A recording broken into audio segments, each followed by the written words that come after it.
Good morning, Bree here at Made by Mummy Homestead. I'm off to work today. It's early in the morning. It's actually Australia Day, so I'm actually volunteering, not getting paid to work today. But before I go, I've got to do all my jobs, check all the waters. It was like 44 here yesterday, and honestly, we just sat in the house and just sat under the air conditioning all day. I didn't do a thing. I did check on the chooks and I had the sprinkler running for them. It's only going to be 37 today, so not quite as hot. So, but I still need to go and check all the waters, check on all the chooks, check the eggs before I head off to work. So, come with me. Looks like our little chickies are doing okay. They've got food and water, so I won't need to do anything to them. I just changed their bottom pad yesterday, so they're fine.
So all my waters are done. As you see, I use a lot of those green gravity water things. They're not ideal. One day I hope to get a more automatic system happening, but it just hasn't happened yet. So everyone's happy. Actually, I need to fill up the food in here before I go. I have tried other systems to water. I'm just trialing this one out now, which is a chicken nipple, which they do seem to use, but they also really like it to have a bath. So I'm afraid that if I just leave that in there, that they're going to empty it out too quickly and I won't get back in time to fill it up. So I have got the other water in there as well. They do like to use it, but they do like to play under the chicken nipple, so I have to work out what I'm going to do there, whether I put another one in as well, so at least I've got a backup. I don't know, I had a lot of problems trying to get that watertight, and in the end I had to get my husband to help, which I'm not ideal. In here are my white guys. Oh, my white guy and his two girls. There's two Italians and a white one.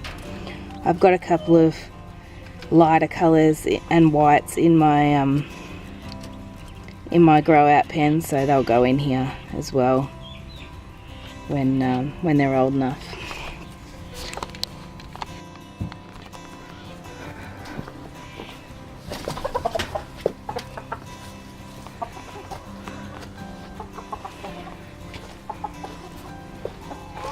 This is my attempt at an automatic feeder. They do use it. I'll link below on the video I used to make that. You right there, Burger? It works. I'm not 100% wrapped with it because the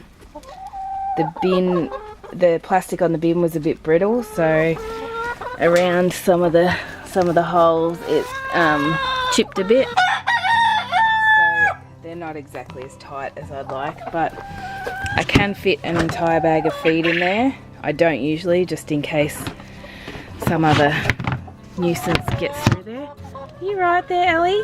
Drinking out of the chook water?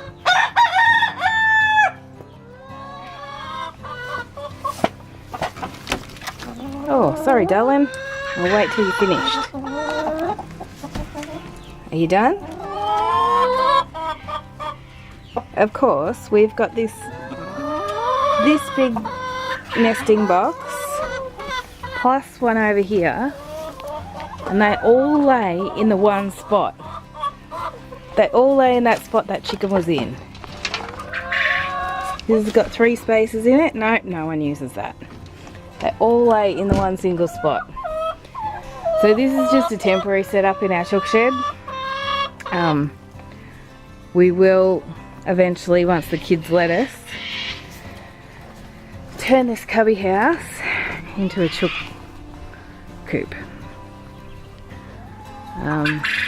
But they've got a lot of crap in there at the moment that has to come out. They rarely use it, but you know, we store a lot of their toys in here, so that's another thing that has to get done.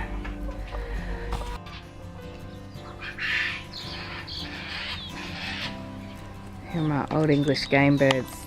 Gee, they're beautiful. They're stunning little birds. These are all hens given to me from a friend who breeds them. And they're between 8 and 12 weeks old. So hopefully they're going to be my mums next year. Apparently they're really good mums. So I will use them to brood my quails. To hatch and brood my quails. That's the hope anyway. So the last thing I have to do is just give my garden a quick water. I didn't get to it last night. I had hoped to after the kids went to bed, but it didn't happen. So I have to do this real quick and then head off to work. And have a hot day standing out in the sun.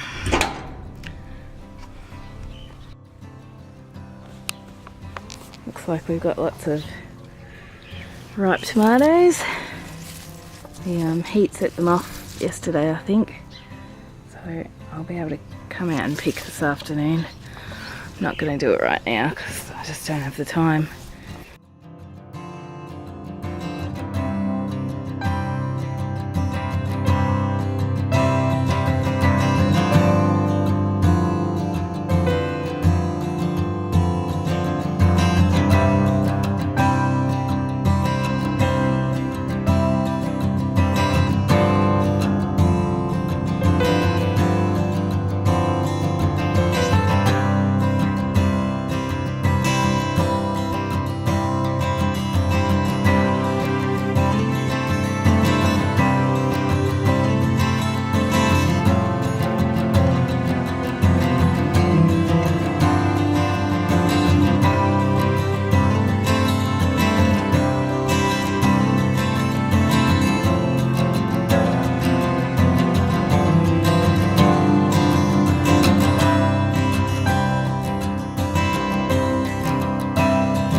So as I was watering, I realised one of my tomatoes that I never pruned, it's turned into this massive bush, had fallen over.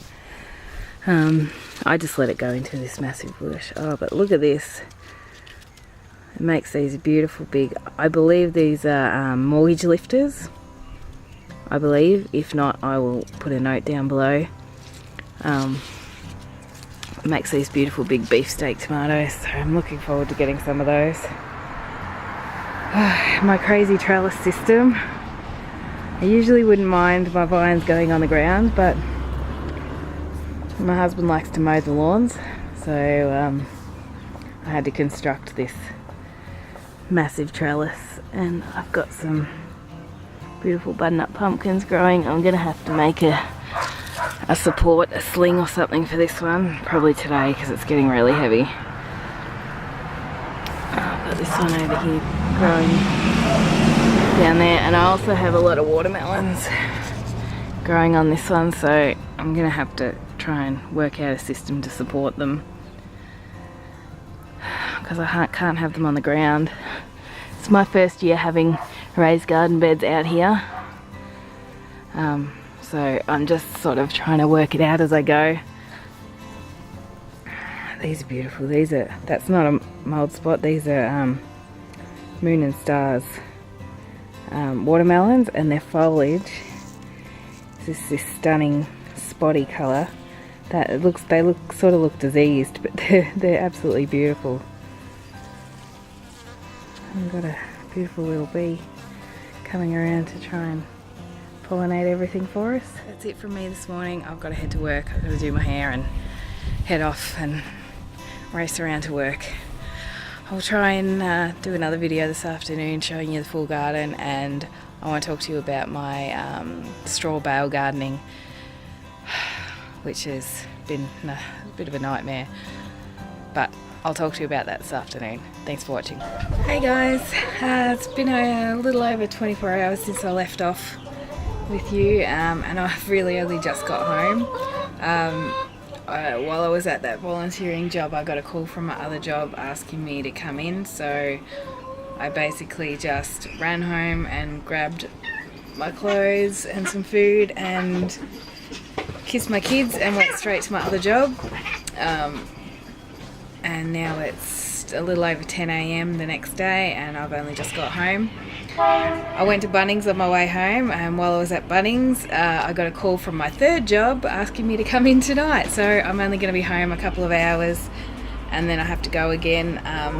And tonight I'm working at a hospital I haven't worked at before, so I have to do their online orientation before I leave.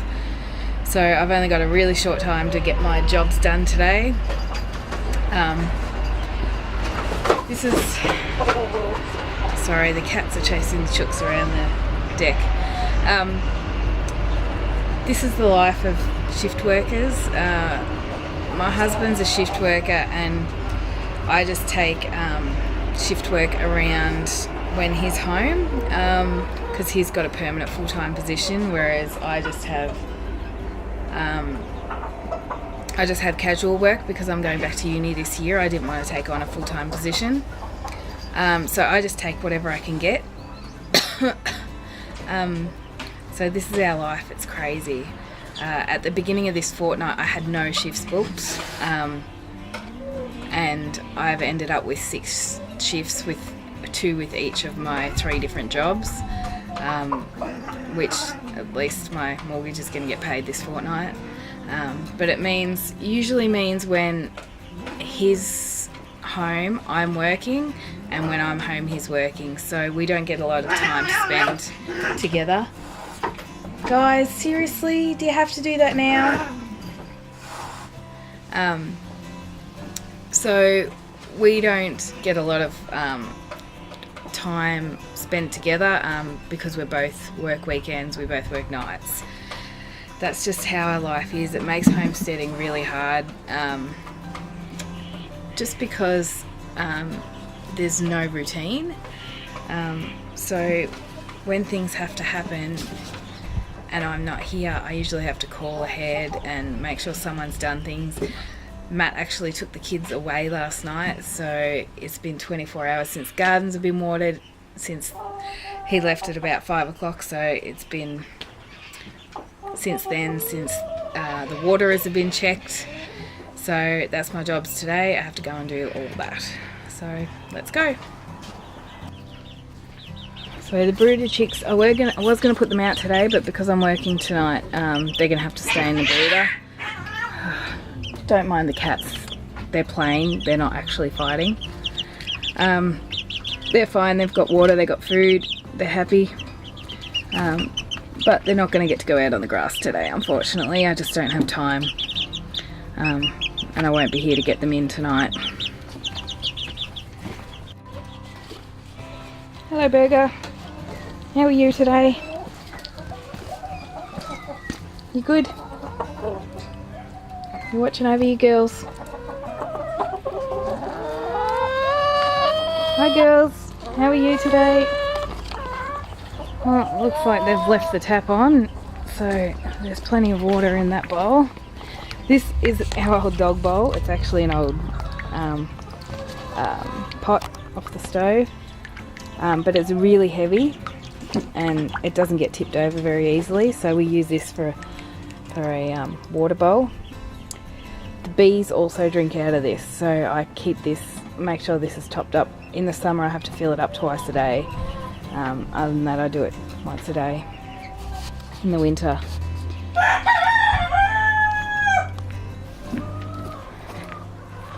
So you'll see the chooks all go under the house during the day. It's nice and cool under there and it's dusty. They love having dust baths under there. Probably can't see with it so dark under there, but that's where they live during the day.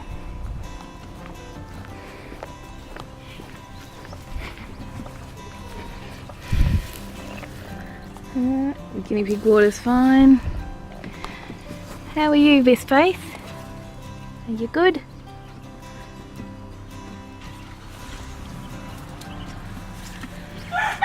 Quail water's fine, they need food though.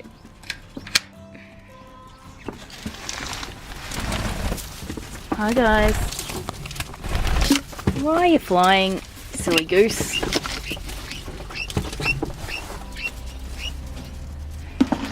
No one was here to collect the eggs last night, so I'll have to do that as well.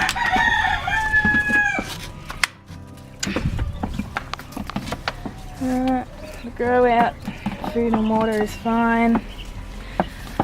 Oh, Mr. Pigeon, you've tipped your water over. Oh, you've made a hell of a mess.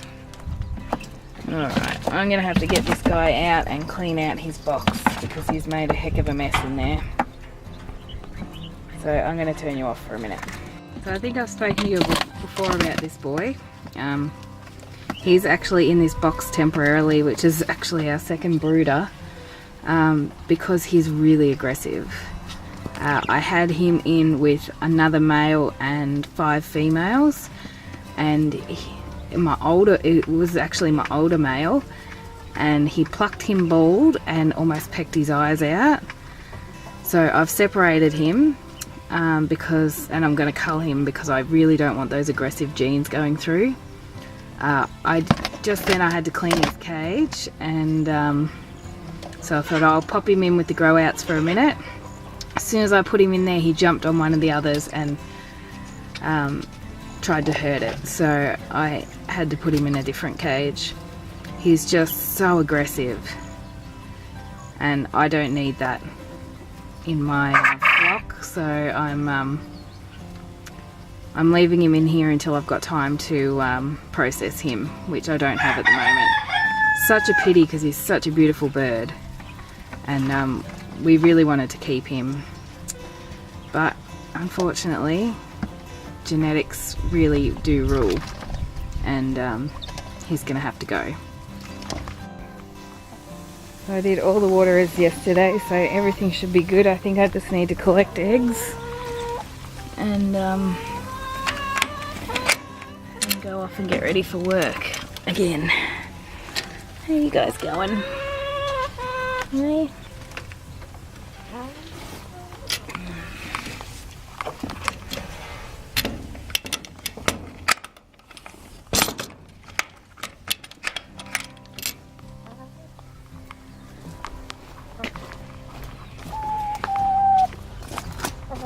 Come on, darling, out of the way. Oh, it's a bit of a mess in here and I really need to clean up.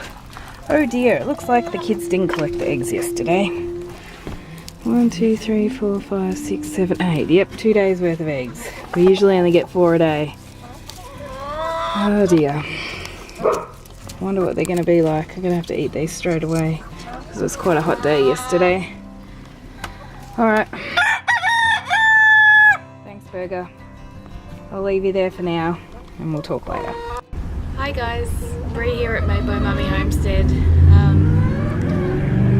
I was just watching Rich and Refuge Farms live video this week. They're one of my favourite YouTubers.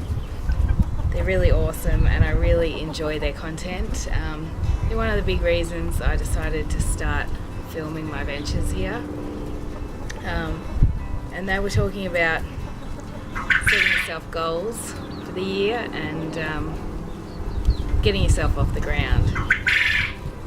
I'm finding I'm losing a little bit of momentum at the moment because things are so busy with changes to my work and my husband's work, and I'll be starting uni very shortly. Things have got a little bit crazy in my household, so I decided I need to set down some goals for us for this year. So one of my main goals I think is to get to 100 subscribers by June. I don't know why. June's my birthday month, I guess 100 by then would be nice. And a few weeks ago Matt and I sat down and wrote out a bit of a vision, I guess, for where we want to be in about 5 years' time. With me going back to uni to get my bachelor, I can't really get a full-time job until that's done, and then I need to work for a bit until we can afford to go for another home loan. So it won't be at least 5 years until we can get out of this house and get into a bit of property. So we sat down and we took the time and wrote down our must-haves in our new property. And then on the bottom of the list we put the things we would like but are not essentials. We're not, like, that list might change, but we figure if we write it down and we stuck it up on the wall, then at least it's out there in the universe. I've always found, I'm not a religious person, but I've always found that what I ask for I generally receive, whether it's work, whether it's my kids. If you put it out there in the universe usually provides. So I'm putting it out there that in 5 years we'd like to be on our own little property, and we'd like to have a little bit more land, because at the moment we're in town. We're not supposed to have roosters. We're in town and we're only on a 1/4 acre block. We're doing the best with what we've got, but we'd really like more. So that's where we're at the moment. So I've just got to keep my momentum up, what with both Matt and I working and the kids going back to school this week and myself starting uni at the end of the month. Things are going to get a little bit more hectic, as if they're not already. So what are your visions for the year? Let me know in the comments what you want to achieve this year. I'm really interested in the different plans that people have. So that's where we're headed. Hopefully you can come along on the journey with us this year. Hopefully I'm disciplined enough to get out videos to you all the time. Keep watching. Thanks for watching.